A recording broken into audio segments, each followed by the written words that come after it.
The old man's hands were shaking too hard to hold the coffee cup. Maria Alvarez noticed that before she noticed anything else about him. Not his torn coat. Not the frost clinging to his beard. Just his hands, trembling around the cup she'd set down in front of him without being asked. "On the house," she whispered. "Don't tell anyone."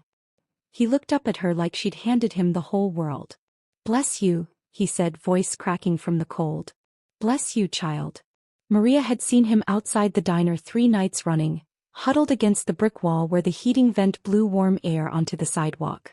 Tonight the wind chill had dropped below 0. Tonight she hadn't been able to walk past him again.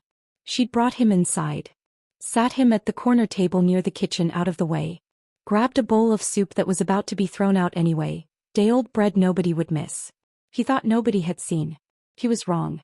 "What," her manager's voice cut across the diner floor, "is he doing in my restaurant?" Every head turned. Gary Weiss stormed toward the table, apron strings snapping behind him, face already red with fury before he'd even reached her. "I asked you a question, Maria." "He's cold, Gary." He was freezing outside. "Did you charge him?" Maria's silence answered before she could. Gary snatched the receipt pad from her apron pocket, flipped through it fast, found nothing logged for the corner table. His jaw tightened. A vein pulsed at his temple. "You're stealing from me," he said. Loud. Deliberate. Loud enough for the whole diner to hear. "I'm not stealing anything. It was food that was already going in the trash. That food belongs to this restaurant." He tore the receipt slip from the pad and ripped it in half, let the pieces flutter to the floor. "You think you can just give away my inventory because you feel sorry for some bum?" The old man flinched at the word.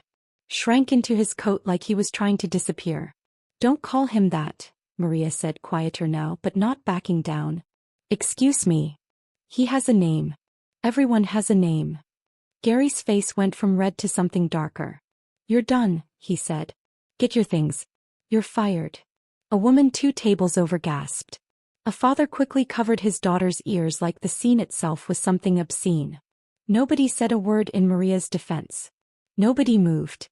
The whole diner had gone silent except for the hum of the refrigerator case and the old man's ragged breathing. Maria's hands trembled. Her throat tightened. She would not cry. She would not cry in front of these people. "Please," the old man whispered, trying to rise from his chair. "Please don't punish her for me. I'll leave right now." "Sit down," Gary snapped. "Both of you have humiliated me enough for one night." That was when the corner booth scraped back. Fully. Deliberately. A man rose from the shadows near the window. A booth Maria had served an hour earlier without paying much attention to the quiet customer inside it. Dark coat. Composed face. A cup of black coffee, untouched, cooling in front of him. He set the cup down without a sound. The whole room seemed to feel him move before they saw him. "Enough," he said. One word. Quiet. But it landed like a door slamming shut. Gary spun around, already opening his mouth to snap at whoever had interrupted him, and then he saw who was standing there. His face went white. Not pale. White. Like every drop of blood had drained out of it at once. Mr. Rinaldi," Gary stammered. I didn't know you were here tonight." The staff near the kitchen froze mid-motion. A boozer stopped clearing a table entirely, a tray suspended in the air. Somewhere behind the counter, a dish slipped from someone's hand and shattered against the floor, and nobody moved to clean it up. Maria stood frozen between the torn receipt on the floor and the trembling old man in the corner chair, staring at the stranger who had just made a grown man's voice shake with 3 syllables. She had no idea, standing there in the sudden ringing silence of that Chicago diner, that the man who owned the very building she was standing in had just watched everything happen. She had no idea that the old man beside her, the one she'd fed out of pure instinct, expecting nothing, had a name Dominic Rinaldi hadn't heard spoken aloud in 11 years. She only knew that the room had gone completely still, and that whatever happened next was about to change everything. Maria Alvarez was 24 years old and she had been working double shifts at Kowalski's diner for the past 3 years, ever since her mother's hospital bills had turned into a mountain neither of them could see over. Her mother had multiple sclerosis. Slow-moving, cruel, expensive. Maria worked 6 days a week, sometimes 7, sending most of what she earned home to cover medications insurance wouldn't fully pay for. She lived in a small studio apartment above a laundromat 2 blocks from the diner, the dryers humming through her floorboards every night like a lullaby she'd long since stopped hearing. She kept one photograph taped inside her locker at work. Her mother, younger, healthier, laughing on a porch swing before any of this started. She touched it every morning before her shift like a small prayer. "You look tired," her coworker Denise had told her that same week. "I'm always tired," Maria said. "I just get good at hiding it." That was the truth of her. Exhausted, underpaid, quietly carrying weight most people never noticed. And still, every single time she saw someone hurting worse than she was, she found a way to help. She'd once given her only umbrella to a mother struggling with 2 kids and a stroller in the rain. She'd once sat with an elderly customer having a panic attack in the bathroom for 20 minutes past the end of her shift, unpaid, just holding his hand until his breathing slowed. Her moral compass had never once bent, not even when bending it might have made her own impossible life easier.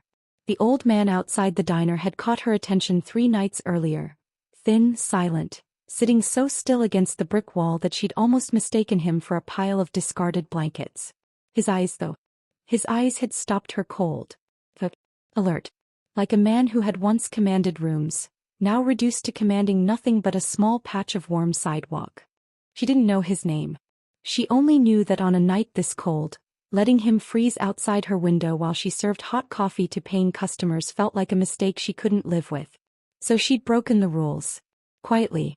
Carefully. She never expected to be caught. She certainly never expected the diner's floor manager to make a spectacle of firing her in front of 40 strangers, tearing a torn receipt like it was some kind of proof of a crime she hadn't committed. And she absolutely never expected the diner's silence to break because of a single quiet word from a man she'd served coffee to without a second glance. Dominic Rinaldi was 38 years old, and very few people in Chicago knew what he actually did for a living. Publicly, he owned Rinaldi Property Holdings, a modest, respectable real estate portfolio that included this very building, along with a dozen others scattered through the city's older neighborhoods. Privately, his family's name carried a different kind of weight entirely, one whispered rather than spoken, one that made grown men's faces drain of color the second they recognized him. He hadn't come to Kowalski's diner that night to be recognized. He came because it was quiet, because the coffee was decent, because for 1 hour a week he liked sitting somewhere nobody expected the name Rinaldi to walk through the door. He'd watched the waitress, Maria, according to the name tag pinned crookedly to her uniform, slip food to the old man by the wall without hesitation, without calculation, without once checking to see if anyone was watching. He'd felt something tighten behind his ribs the moment he saw it. Something old. Something he didn't like examining too closely. Because 11 years ago he had lost someone the exact same way, slipping through the cracks of a system that should have protected him, vanishing into the cold while people who should have noticed simply didn't. He hadn't planned on standing up. He hadn't planned on saying anything at all. But watching Gary Weiss tear a young woman's dignity to shreds over a bowl of soup that would have gone in the trash anyway, watching him call a freezing old man a bum in front of an entire room, something in Dominic's chest had gone cold and sharp and absolutely certain. He was on his feet before he'd fully decided to be. Now, standing in the sudden silence of the diner, watching Gary Weiss's face drain white with recognition, Dominic allowed himself one slow breath before he spoke again. "Sit down, Maria," he said gently this time, nodding toward her empty chair. "You too," he added, looking at the old man, and something in his voice cracked just slightly in a way nobody else in the room seemed to notice. Maria blinked at him, confused. "You know my name?" "It's on your name tag," Dominic said simply. But that wasn't the whole truth. And the old man beside her, still trembling, still staring up at Dominic with something between fear and desperate, disbelieving hope, knew exactly why Dominic's voice had cracked. Because the old man knew exactly who Dominic Rinaldi was. And Dominic was only beginning to suspect who the old man might actually be. Gary Weiss's mouth opened and closed twice before any actual words came out. "Mr. Rinaldi, this is a misunderstanding. I was simply enforcing restaurant policy." Was giving a hungry old man soup that was already headed for the trash a violation of restaurant policy? Dominic asked. Or was calling him a bum in front of your entire dining room the actual policy you're enforcing? Gary's face flushed a deeper red. "Sir, with respect, you don't understand the full situation." "I understand perfectly," Dominic said. His voice never rose. Didn't need to. I watched the whole thing. Every second of it. Behind him, Maria felt her knees weaken. She reached for the back of a chair to steady herself. Dominic Rinaldi. The name settled into her chest like a stone dropping into still water. She'd heard it whispered around the neighborhood before. Never in detail, always with a certain careful hush, the way people talked about weather systems too large to control. She had no idea he owned this building. She had no idea he'd been sitting 6 feet away from her for the past hour, watching her work. She had absolutely no idea why his eyes kept drifting again and again to the trembling old man beside her, like he was looking for something specific in a face he half recognized and couldn't quite place. "Maria," Dominic said, turning to her directly, "you're not fired." "Sir," Gary started. "You don't work here anymore, Gary," Dominic said, cutting him off without raising his voice at all. Effective immediately. The diner's silence deepened, if that was even possible. Someone near the counter actually gasped out loud. "You can't," Gary started. "I own this building," Dominic said simply. "I hold the lease this restaurant operates under. I can and I am." He glanced toward the kitchen doorway where the diner's owner, a soft-spoken man named Ted who rarely left his office, had appeared, pale and startled by the commotion. "Ted, I trust you'll handle the paperwork." Ted nodded fast, clearly eager to be anywhere else. Gary's fury cracked into something closer to panic. "This is insane. Over a homeless man and a waitress who broke the rules." "His name isn't a homeless man," Dominic said, and something dangerous moved beneath his controlled voice now, something that made even Maria take an involuntary step back. "Ask him." Gary blinked, thrown. "What?" "Ask him his name," Dominic said. "Go on." The old man's hands, still trembling in his lap, tightened into fists. "Sam," he said quietly. "My name is Sam." Something flickered behind Dominic's eyes, recognition and something considerably heavier underneath it. His jaw tightened. A muscle worked in his cheek. "Sam Delaney," Dominic said very quietly, like the name cost him something to say aloud. "That's your name, isn't it?" The old man's whole body went rigid. His eyes filled instantly, tears spilling before he could stop them. "You remember me," he whispered. "I never stopped looking for you," Dominic said, and his voice, the same voice that had just made a grown man's career collapse with 3 words, cracked wide open. 11 years, Sam. 11 years, and I thought you were dead." Maria stood frozen between them, watching 2 men who'd apparently known each other in some entirely different life, watching a stranger she'd fed soup to out of pure instinct suddenly become the center of something considerably larger than a diner confrontation.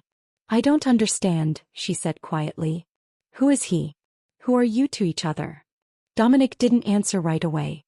His eyes were still fixed on Sam, still searching the old man's ruined, weathered face for traces of someone he clearly used to know.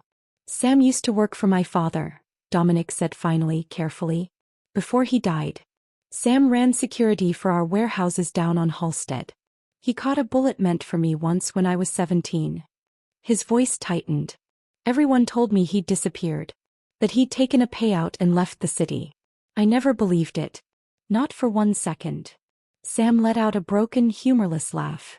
"Nobody believed it either. Not really. But nobody looked hard enough to prove it wrong." "What actually happened?" Dominic asked, quiet and absolutely focused now, every trace of the room around them apparently forgotten. Sam's eyes flicked toward the diner's front door, toward the street beyond it, like old habits of caution hadn't fully left him even after 11 years on the streets. "Not here," he said. "Not in front of." His eyes moved to Maria, then back to Dominic. "Not in front of people who don't need to be caught up in this."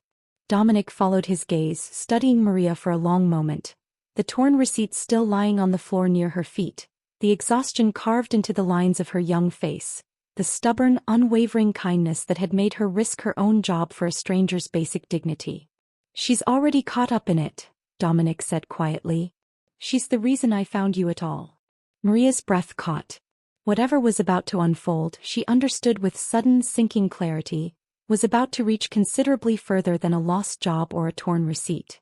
They moved to a private room in the back of the diner, Ted's own small office, hastily cleared of paperwork, chairs pulled together around a scarred wooden desk.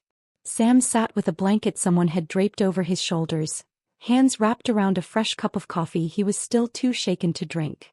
"Tell me," Dominic said, sitting across from him. "All of it." Sam's throat worked. His eyes drifted somewhere far away, back through 11 long, brutal years. "Your father trusted me," he said slowly. "More than most of the men around him. I never gave him reason not to." Pause. His hands tightened around the cup. "There was a man in the organization back then. Vincent Cardone. Do you remember him?" Dominic's expression darkened instantly. "I remember him. Vincent was skimming," Sam said. "Small amounts at first from the warehouse shipments. I caught it. I told your father." His voice cracked. 3 days later I was ambushed outside my own apartment. 2 men, no faces I recognized. They didn't try to kill me outright. They beat me half to death and left a message with what was left of me. Stay quiet or the next visit would finish the job. And they took something from me that made staying quiet the only choice I had left. "What did they take?" Dominic asked, though something in his voice suggested he already feared the answer. Sam's eyes filled again. "My daughter," he whispered. "Ellie. She was 11. They didn't hurt her. God, I have to believe they never hurt her. But they made it clear without a single word that they knew exactly where she went to school, exactly what time she walked home alone. I understood the message perfectly." Maria, standing quietly near the doorway, felt her chest tighten painfully. She pressed a hand to her mouth. "So I disappeared," Sam continued. "I told your father's people I was leaving the business, taking a payout, moving somewhere far away. I let everyone believe I'd simply walked off, because the alternative was watching my daughter pay for my loyalty. I sent her to live with her mother's family in Milwaukee, changed what little I could about my own trail, and I never contacted your family again. Not once.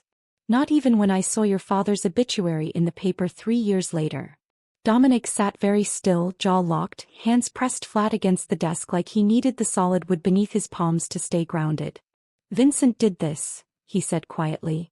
"Vincent threatened your child to keep you silent about his own theft." "I believe so," Sam said. "I never had proof. I only had a broken body and a terrified little girl I couldn't protect any other way." "Where is she now?" Dominic asked. "Ellie." Something in Sam's face crumbled completely. "I don't know," he admitted, voice breaking entirely now. "I lost contact years ago. Her mother remarried, moved again, and by the time I tried reaching out, the number was disconnected. I've been too ashamed, too broken, too afraid of what I'd find to try very hard to look. What kind of father does that make me? Abandoning his own child to protect her, and then losing her anyway because he was too much of a coward to keep trying." "You're not a coward," Maria said suddenly, startling everyone in the room, including herself. Sam looked up at her, eyes wet and disbelieving. "You protected her the only way you could," Maria said, her voice thick with her own unexpected emotion. "That's not cowardice. That's the hardest kind of love there is." Something passed between them in that moment. A stranger's instinctive, fierce defense of a broken old man's dignity, the same instinct that had made her slip him soup on a freezing sidewalk 3 nights running. Dominic watched the exchange with something unreadable moving behind his controlled expression. "Vincent Cardone is still with the organization," he said slowly, almost to himself. "Still trusted. Still handling warehouse logistics along the same routes he was skimming from back then." His hands curled into fists on the desktop. "I let a man who threatened a child, who drove a loyal friend into 11 years of homelessness, keep operating inside my own family's business, because nobody ever told me the truth." "Nobody could tell you," Sam said. "Vincent made sure of that." Dominic's jaw tightened, something cold and absolute settling behind his eyes. "That's about to change," he said quietly. Maria felt a chill move through her, watching the transformation happening in front of her. The composed, controlled man who'd said one quiet word in the middle of a diner now looking like something considerably more dangerous, considerably more determined. "What are you going to do?" she asked. "I'm going to find out exactly how deep this goes," Dominic said. "And I'm going to find Sam's daughter, if it's the last thing I do for the memory of my father's actual loyalty, instead of the fake kind Vincent's been performing for over a decade." Sam let out a shaky breath, something between disbelief and fragile, dangerous hope crossing his weathered face. "You'd do that? After everything? After I let everyone believe I'd simply abandoned your family?" "You didn't abandon anyone," Dominic said. You protected your daughter, and you paid for my family's failure to catch Vincent's corruption sooner. That's a debt I intend to repay in full starting tonight. Maria stood in the small office doorway, watching a man she'd known for less than an hour transform from a quiet stranger into someone entirely different. Powerful, resolute, and burning with a controlled fury that made the whole room feel charged with electricity. She had no idea that Vincent Cardone, 17 miles away in a warehouse office overlooking the harbor, had just received a phone call that made his blood run cold. Someone had found Sam Delaney alive. Vincent Cardone's hand tightened around his phone. Say that again, he said. Sam Delaney, his associate repeated, voice tight with its own nervous energy. Alive. In some diner on the north side. And Dominic Rinaldi was there. Saw the whole thing happen. Vincent's jaw locked. His knuckles went white against the phone's plastic casing. 11 years. 11 years he'd believed the old man had either frozen to death on some forgotten street corner or drifted so far from Chicago that he'd never resurface at all. 11 years of careful, patient work rebuilding his position inside the Rinaldi organization, climbing back into trust, back into relevance, back into control over exactly the warehouse routes he'd once been skimming from. All of it, threatening to unravel because a broken old man had wandered into the wrong diner on the wrong freezing night. Vincent set the phone down slowly. His hand was shaking and he hated that it was shaking. He crossed to his office window, staring down at the dark water of the harbor beyond the warehouse, mind racing through every possible outcome. If Sam talked, really talked, told Dominic everything about the threat against his daughter, about the beating, about exactly who'd ordered it, everything Vincent had rebuilt over the past decade would collapse in a single conversation.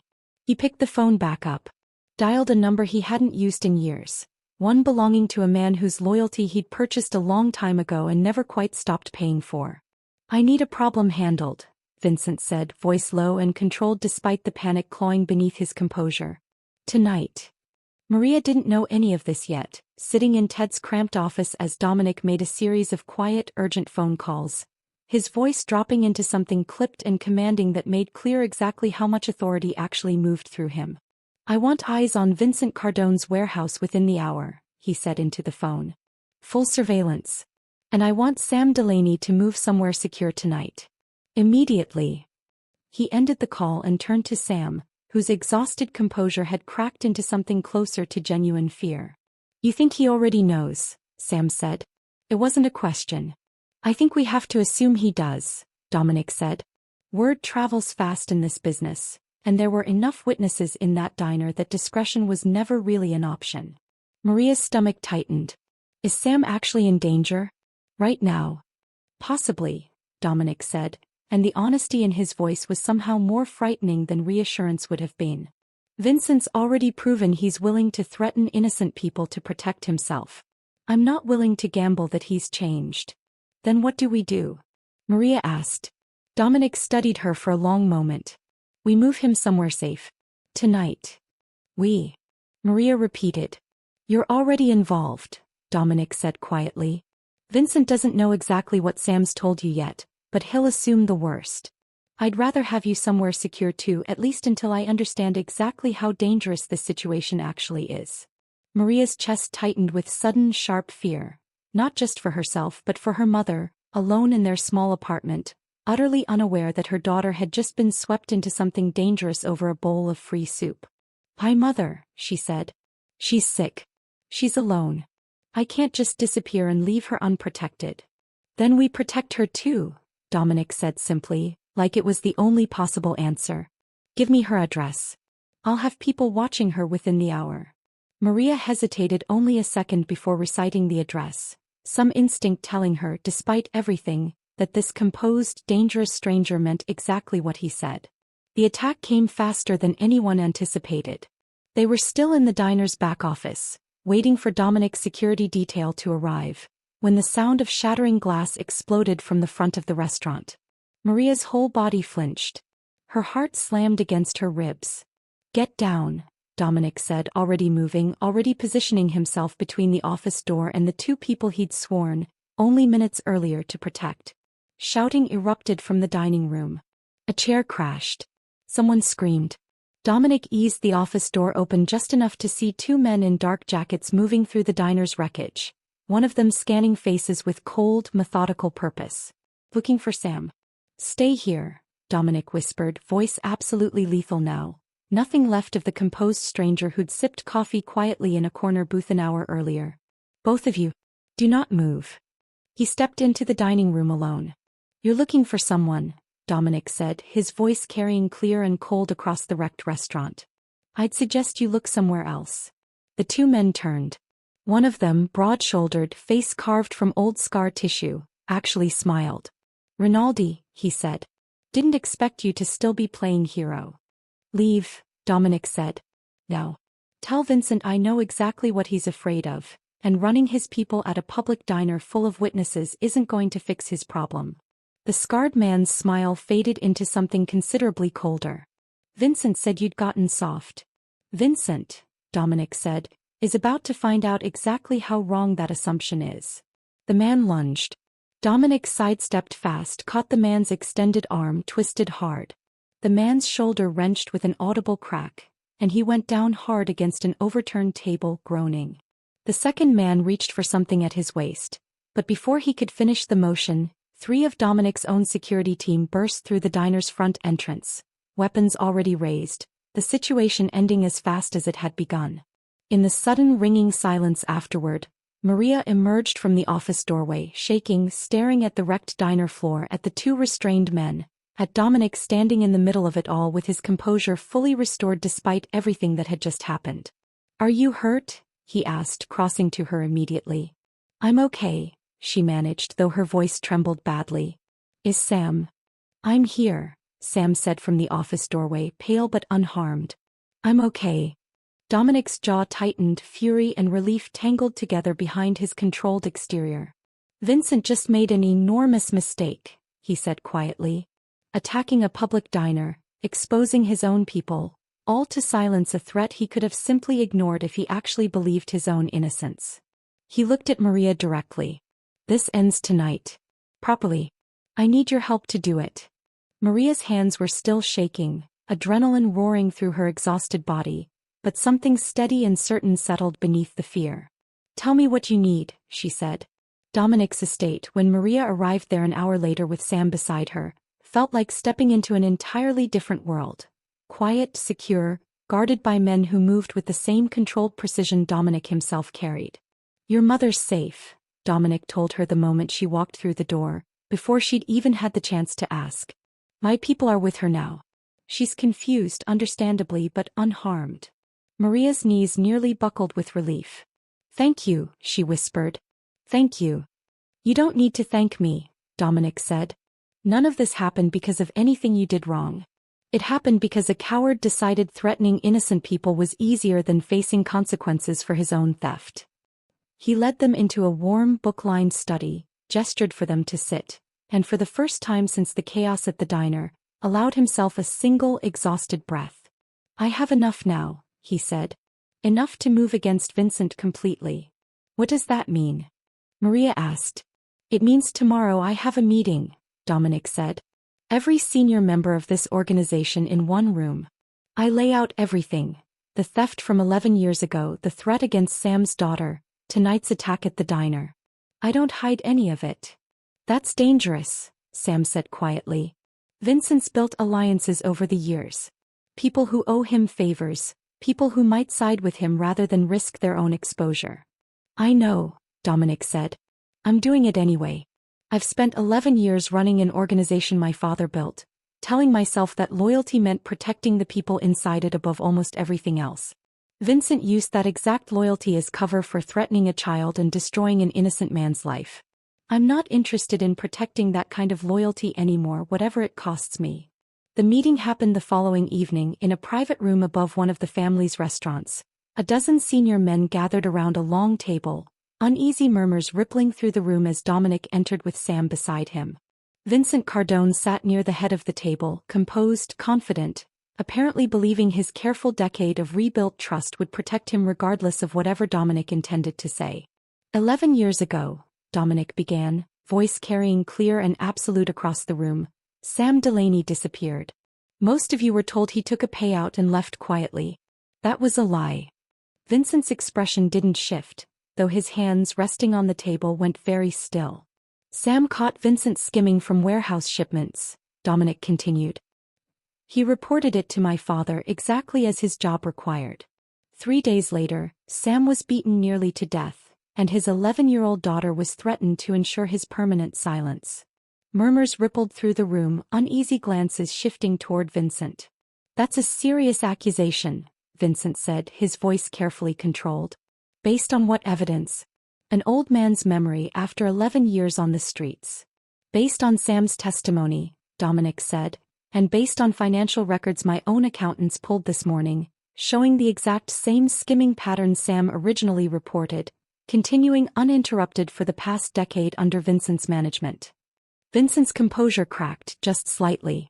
Those records could show anything depending on how they're interpreted. They show a decade of theft, Dominic said, hidden behind a decade of manufactured trust, built on threatening a child into permanent silence. That's not interpretation, Vincent. That's simply the truth finally out in the open. Vincent's hand moved slowly toward his jacket, and stopped, the room's collective, sudden tension making clear that any further movement would end considerably worse for him than simple exposure. You're going to destroy this family's stability over an old man's grudge, Vincent said, desperation finally cracking through his careful composure. I'm going to hold this family to the standard my father actually believed in, Dominic said. Loyalty protects people who deserve it. It doesn't protect theft, and it doesn't protect threats against children. He nodded toward his security team, positioned discreetly near the room's exits. They moved forward, restraining Vincent before he could attempt anything further. You're going to answer this properly, Dominic said. Not through this family's private justice. Through actual consequences, actual prosecution, the same kind of accountability you avoided for 11 years by threatening an innocent child into silence. Maria watched from a quiet corner of the room, having insisted on being present despite Dominic's initial hesitation, understanding now exactly how much this moment meant. Not just to Dominic, not just to Sam, but to an entire organization finally confronting a corruption that had festered unchecked for over a decade. Vincent was led away, his decade of carefully rebuilt influence collapsing entirely in the span of a single evening. Sam sat very still throughout the entire confrontation, tears streaming silently down his weathered face, watching a truth he'd carried alone for 11 years finally, completely validated in front of the very people who'd once believed he'd simply abandoned everyone who cared about him. It's over, Dominic said quietly, crossing to Sam once the room had cleared. He can't hurt you or anyone else again. 11 years, Sam whispered. 11 years I let everyone believe I was a coward who walked away. You weren't a coward, Dominic said. You were a father protecting his daughter the only way circumstances allowed. That's not something anyone in this room should have ever doubted. Maria crossed the room slowly, kneeling beside Sam's chair. We're going to find her, she said softly. Ellie. Whatever it takes. Sam looked up at her, eyes wet and disbelieving, like he still couldn't quite trust that any of this was actually happening. Why would you do all this? He asked. You barely know me. A few nights of soup on a cold sidewalk, and now you're sitting in the middle of all this danger, all this history that has nothing to do with you. Maria considered the question seriously, thinking of her own mother, of every small kindness she'd extended throughout her exhausting life without ever calculating what it might eventually cost her. Because you needed help, she said simply. That's always been enough of a reason for me. Dominic, standing nearby, watched the exchange with something unguarded moving behind his composed exterior. Recognition, admiration, and something considerably warmer than either. Whatever came next, he understood watching her was going to be considerably different than the careful, controlled life he'd built for himself over the past 11 years. 3 weeks later, Dominic's private investigators found Ellie Delaney living in Madison, Wisconsin, working as a schoolteacher, married with 2 young children of her own. The reunion happened in Dominic's garden on a warm spring afternoon, sunlight filtering through newly budding trees. Ellie stepped out of the car slowly, staring across the lawn at the frail, weathered old man rising unsteadily from a garden bench. Dad. Her voice broke entirely on the single syllable. Ellie. Sam's own voice cracked just as completely. Why Ellie? She crossed the lawn at a run, closing the distance between 11 lost years in a matter of seconds, wrapping her arms around her father with a desperate, disbelieving grip. "I thought you were gone," she sobbed into his shoulder. "I thought you'd left because you didn't want us anymore. Mom never explained. She just said you were gone." "I never stopped loving you," Sam said, tears streaming freely now. "Not for one single day. I left to protect you. I should have found a way back sooner. I'm so sorry. I'm so sorry, Ellie." "You're here now," Ellie whispered. "You're here now." Maria watched the reunion from the terrace, her own eyes filling with tears she didn't bother hiding, feeling something in her chest settle into place that she hadn't fully realized had been missing. Dominic came to stand beside her, close enough that their shoulders nearly touched. "You did this," he said quietly. "All of it traces back to a bowl of soup you weren't supposed to give away." "You did the rest," Maria said. "I just fed a hungry man on a cold night." "Sometimes that's exactly where everything important actually starts," Dominic said. Over the following weeks, Maria found herself returning to Dominic's estate more and more often, not out of any obligation, but because something warm and unexpected had settled between them, something neither of them fully named yet but both understood was becoming considerably more than simple gratitude. She watched him with Sam, patient and attentive, helping the old man slowly rebuild a life he'd been forced to abandon 11 years earlier. She watched him with Ellie's children, surprisingly gentle for a man whose reputation carried so much fear, kneeling in the grass to help build a wobbly blanket fort while Sam laughed from his garden bench. "You're good with them," Maria observed one evening, watching him carry a sleepy 4-year-old up to the guest room where Ellie's family was staying during their extended visit. "I never thought I'd get the chance to be," Dominic admitted. "This family, this business, I've spent so long protecting people from a distance I forgot what it actually felt like to be close to something worth protecting." Maria studied him, something warm and certain settling in her chest. "You found your way back to it," she said. "That counts for something." Ted, the diner's original owner, offered Maria her job back within the same week, with a raise and a formal apology for Gary's cruelty that he clearly should have voiced himself months earlier. Maria accepted, though her schedule now included considerably more time spent at Dominic's estate than either of them had originally anticipated. Her mother, meeting Dominic for the first time over a quiet Sunday dinner, studied him with the same sharp, protective attention she'd always brought to anyone entering her daughter's life. "You're the one who fixed everything," she said. "The diner. Maria's job. All of it." "Maria fixed it," Dominic said. "I just made sure the truth had somewhere safe to land." Maria's mother smiled, the first genuinely relaxed smile Maria had seen from her in longer than she wanted to admit. "She's always been like that," her mother said. "Giving away things she couldn't afford to give, expecting nothing back. I used to worry it would get her hurt someday." "It almost did," Dominic admitted. "But it also brought a family back together after 11 years, and exposed a corruption that had been quietly poisoning something my father built. I'd say that's a fairly remarkable trade." Maria reached for his hand under the table, quiet and certain, and felt him lace his fingers through hers without hesitation. 6 months later, Kolsky's diner looked exactly the same from the outside. Same cracked sign, same steamed-up windows, same bell above the door that never quite rang true. Inside, though, something had changed. A small, laminated sign now hung near the register. "Pay it forward corner. Take what you need, give what you can." A modest basket beside it held granola bars, bottled water, small essentials for anyone who needed them, no questions asked. Maria had suggested it. Dominic had quietly funded it. Neither of them mentioned that detail to the customers who used it. Sam visited most weeks now, considerably steadier than the trembling man who'd once huddled against the diner's outer wall. He sat in the same corner booth every time, sipping coffee slowly, watching the door with the relaxed patience of a man who finally had somewhere safe to actually belong. "You look well," Maria told him one afternoon, refilling his cup. "I feel well," Sam said, something like genuine peace in his weathered voice. "Ellie calls every Sunday. The grandkids are teaching me how to use video calls, if you can believe that. I get to see their faces every week now." "That's everything," Maria said, smiling. "It's more than I ever thought I'd get back," Sam said quietly. "I used to think the worst thing that ever happened to me was losing everything 11 years ago. I understand now that the worst thing would have been staying lost. You didn't just feed a hungry man that night, Maria.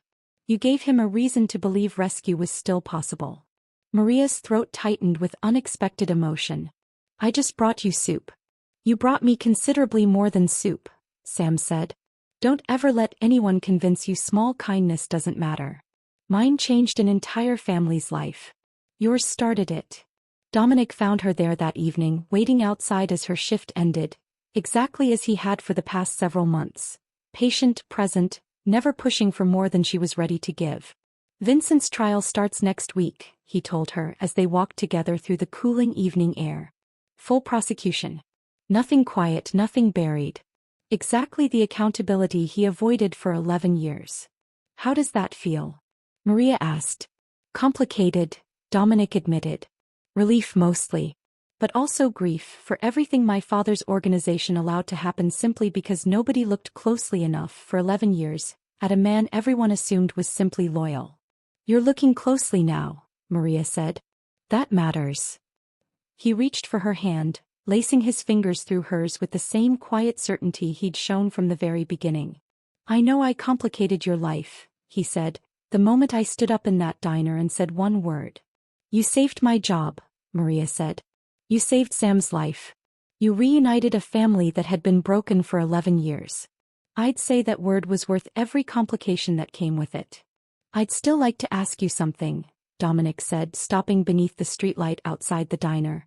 Properly this time without any danger attached to it. Maria felt her heart lift, warm and certain. Ask, she said. Have dinner with me, Dominic said. Not because of anything that happened. Just because I want to. Maria smiled, the exhaustion of the past 6 months finally settling into something considerably lighter. I'd like that, she said. He leaned down slowly, giving her every chance to step back if she wanted to, and when she didn't he kissed her gently, the streetlight above them flickering softly against the cold Chicago evening. Maria still works at Kolsky's diner most days, still slips a warm meal to anyone who needs one, still believes more firmly now than ever that small kindness, offered without calculation, without expecting anything back, has a way of rippling outward further than anyone could ever predict. Sam still sits in his corner booth every week, surrounded now by a family he thought he'd lost forever. And Dominic Rinaldi, a man once known only for the fear his name carried, has quietly become known throughout his own organization for something else entirely. A boss who finally listened, finally looked closely, and finally chose truth over convenient loyalty no matter what it cost him. If this story moved you, I want to ask you something honestly. Have you ever shown someone a small kindness, never expecting it to matter, only to watch it change something much bigger than you ever imagined? Tell me about it in the comments below. I'd love to hear your story. And if stories about quiet kindness changing everything speak to you, subscribe, because there's always another story waiting to remind us that compassion is never wasted.